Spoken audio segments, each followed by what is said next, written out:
That report by Heather Simons.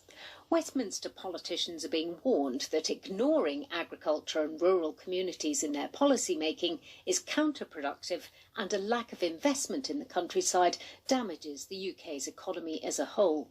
The right-wing think tank Parliament Street says the heartland of the UK is being neglected, and rural communities and farmers should be given more priority when it comes to funding.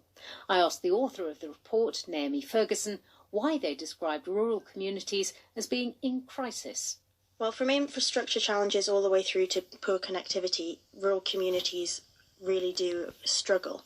33% of rural buildings, for example, are mobile call black spots. So residents can't make mobile calls, and that's in comparison to only 3% of buildings in urban areas. And equally, rural residents themselves can wait on average 50% longer for an ambulance than their urban counterparts. I mean, these points are well known, aren't they, and have been known for years, in fact. But do you believe that these things are being ignored in Westminster? Yes, I think a lot of the time the Westminster bubble, so to speak, have a blind spot when it comes to the countryside and rural communities. They often tend to focus on urban areas, understandably in some cases, but we do have to put food first, and our farmers deserve better for Brexit and better in general for the country. You are a right-wing think tank, aren't you? Your CEO is a former Conservative Party person who's worked behind the scenes and for the Republican Party in the USA as well.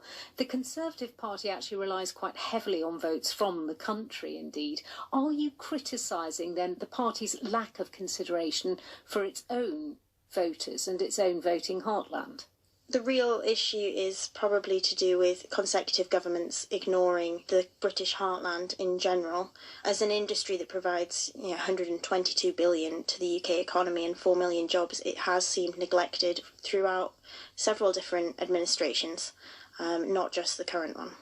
Your report also mentions about farmers should receive government support.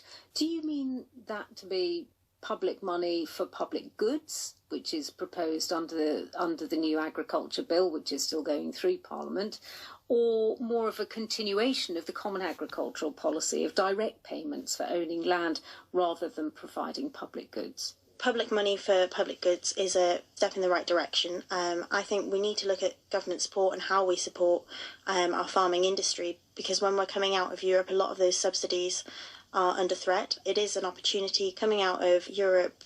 We could see it as an opportunity to make things better for our British farmers. Naomi Ferguson from Parliament Street. It's a